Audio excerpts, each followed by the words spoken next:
तो hello everyone, welcome back to channel. कैसे हो आप सब? आई होप सब बढ़िया होंगे, अपनी पढ़ाई काफ़ी अच्छे से कर रहे होंगे। तो आज मैं लेकर आ गया हूँ आपके लिए डिस्ट्रीब्यूटेड सिस्टम के important topics with PYQ question. ठीक है, तो इसके अंदर मैं आपको बताऊंगा कि कौन कौन से टॉपिक्स हैं जिनको आप पढ़कर आराम से 70 से ऊपर परसेंट ला सकते हो नंबर। ठीक है, तो ये वाले जो जितने टॉपिक्स हैं आपको मैंने यूनिट 1 और यूनिट 2 तो कंप्लीट करा दिया। अगर आपने अभी तक प्लेलिस्ट को जाकर चेकआउट नहीं किया है तो आपको डिस्क्रिप्शन में लिंक मिल रही होगी, जाकर प्लेलिस्ट को चेकआउट कर लो, जहाँ पर मैंने आपको वन शॉट में पूरा सिलेबस और जितने भी पीवाईक्यूज क्वेश्चन है वो कंप्लीट कराए हैं। ठीक है, सो हमारा जो सब्जेक्ट कोड है वो है KCS 077।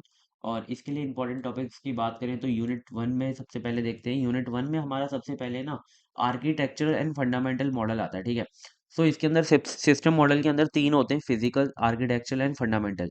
सो आर्किटेक्चरल और फंडामेंटल इंपॉर्टेंट है क्योंकि ये 2022-23 में पूछे गए थे। ठीक है, फिर आती है आपकी लॉजिकल क्लॉक्स। दो हमारी लॉजिकल क्लॉक्स होती हैं, एक होती है हमारी लैम्पर्ट्स लॉजिकल क्लॉक और एक होती है vector logical clock.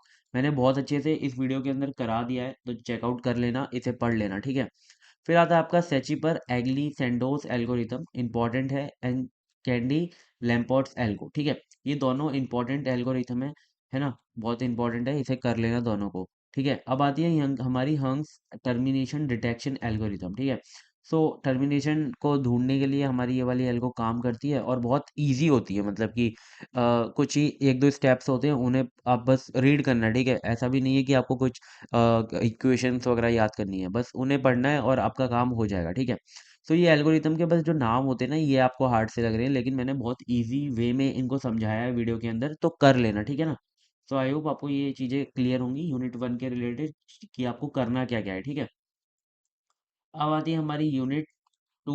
So unit 2 है हमारी इंपॉर्टेंट बहुत। इसके अंदर बेसिकली आप डिस्ट्रीब्यूटेड जो हमारा सिस्टम होता है उसके अंदर आप कैसे म्यूचुअल एक्सक्लूजन को बताते हो और कैसे डेडलॉक को ढूंढते हो, कैसे उसे हैंडल करते हो, वो सारी चीज़ें देखी गई हैं। ठीक है, सो ये मैंने यूनिट 2 भी बहुत अच्छे से करा दी है, आप जाके चेकआउट कर सकते हो। ठीक है, सो इसके अंदर सबसे पहले आता है आपका नॉन टोकन बेस्ड एल्गोरिथम, जो कि हमारा राइकर्ट अग्रवाल एल्गोरिथम। ठीक है, सो ये एल्गोरिदम बहुत इजी है और मैंने बहुत अच्छे से करा दिया है, 2021-22 और 2014-15 में आया हुआ था, इंपॉर्टेंट है। ठीक है, फिर आता है आपका म्यूचुअल एक्सक्लूजन, जो होता है हमारे डिस्ट्रीब्यूटेड सिस्टम में और सिंगल कंप्यूटर सिस्टम में किस तरीके से डिफरेंस होता है उन दोनों में, और कौन सा जो होता है म्यूचुअल एक्सक्लूजन करने में कौन से में कॉम्प्लेक्स होता है। ठीक है, तो वो पूछा गया था।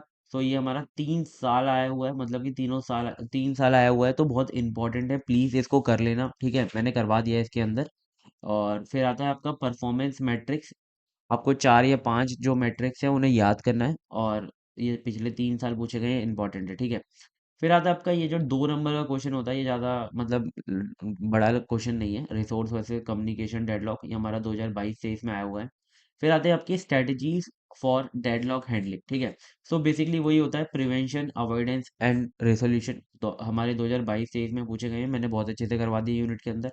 फिर आता है आपका डिस्ट्रीब्यूटेड डेडलॉक हैंडलिंग के अंदर पाथ पुशिंग एल्गो। ठीक है, ये एल्गोरिथम भी बहुत इंपॉर्टेंट है और बहुत इजी एल्गोरिथम है। ठीक है, एग्जाम्पल के साथ कराई है मैंने वीडियो के अंदर, तो देख लेना। ठीक है, ये वाले जो टॉपिक्स हैं इनको बिल्कुल भी मत छोड़ना, और जो मैंने टॉपिक्स कराए हैं उनको तो आप पढ़ सकते हो। ठीक है, पर ये वाले टॉपिक्स आपको छोड़ने नहीं है। ठीक है, सो इतना आपको समझ में आ गया होगा। यूनिट 2 कंप्लीट हो गई हमारी। अब बात करते हैं यूनिट 3 की।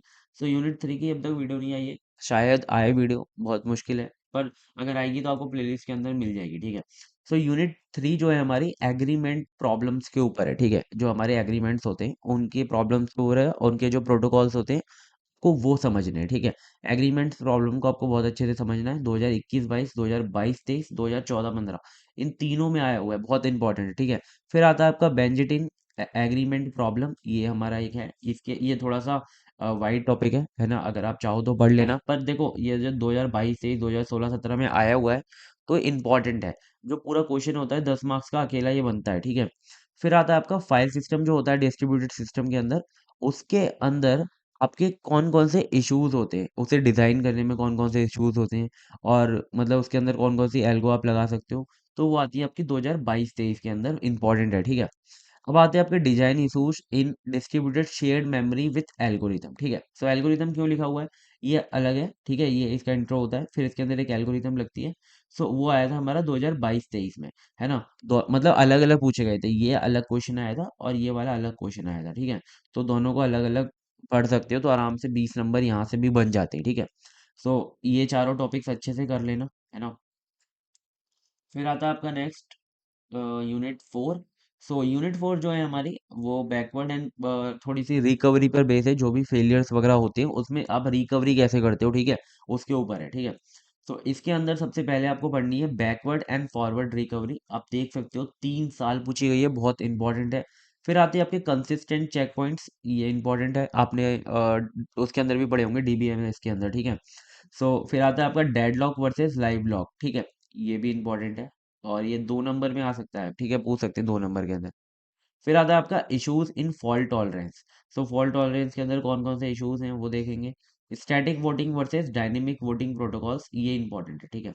ये वाला आया हुआ है, मतलब 2 साल पूछा गया है, मैं यहाँ पे लिखना भूल गया हूँ, यहाँ पे 2 साल आया हुआ है, ठीक है, पीवाईक्यूज के अंदर। तो इंपॉर्टेंट है ये।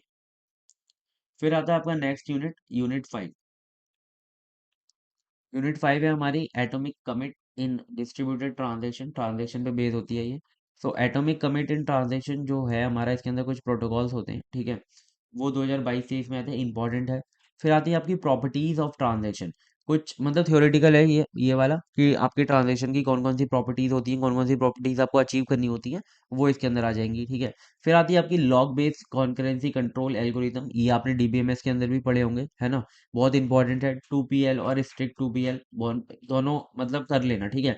दोनों के अंदर कंपैरिजन आ जाता है, या फिर आपको जब भी ये लॉग बेस्ड आपको पूछेगा तो आपको ये दोनों तो बताकर आनी ही पड़ेगी, ठीक है। 2022 से इसमें पूछी गई है, इंपॉर्टेंट है। फिर आती है आपकी टाइम स्टैम्प ऑर्डरिंग, ये मतलब ज़्यादा इंपॉर्टेंट नहीं है, चाहो तो कर सकते हो, ठीक है। और ये वाला देखो, ये है ना भाई, कर लेना प्लीज, ठीक है। आराम से हो जाएगा, fault tolerant services and highly available services. आपको डायरेक्टली बोलेगा कि डिफाइन दीज टर्म्स या फिर एक्सप्लेन दीज टर्म्स, ठीक है, दो आएंगी, 5-5 नंबर में आराम से हो जाएगा। 2021-22, 2022-23 दोनों में पूछी गई है, ठीक है। ये वाली तो पूछी गई थी हाईली अवेलेबल सर्विसेज, और ये वाली है फॉल्ट टॉलरेंट सर्विसेज, ये 1 साल में पूछी गई थी, ठीक है। तो बहुत इंपॉर्टेंट है, हमेशा याद रखा करो, AKTU के अंदर कोई भी पेपर हो, ठीक है। उसके लिए आपको क्या करना है, पिछले 3 साल के पेपर उठाने हैं, ठीक है। उन पेपर को अच्छे से सॉल्व करना है, और आपको वो पेपर तो करने हैं। वो पेपर में जो भी 10 मार्क्स में क्वेश्चन आए हुए हैं ना, उन्हें 2 बार भाई लिख के भी देख लो, ठीक है। 2 बार लिख के देखोगे तो आराम से पेपर के अंदर लिखा होगा, ठीक है। और जितने डायग्राम्स हो सके उतने डायग्राम इकट्ठे करो और उन्हें बना कर आना, ठीक है, पेपर के अंदर।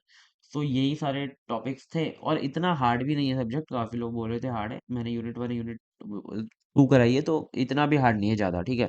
आराम से बैठ के करोगे तो हो जाएगा। टाइम तो देना ही पड़ेगा, ठीक है, सब्जेक्ट्स को। सो ठीक है, मिलते हैं नेक्स्ट वीडियो में, तब तक के लिए bye bye, take care and all the best for exam.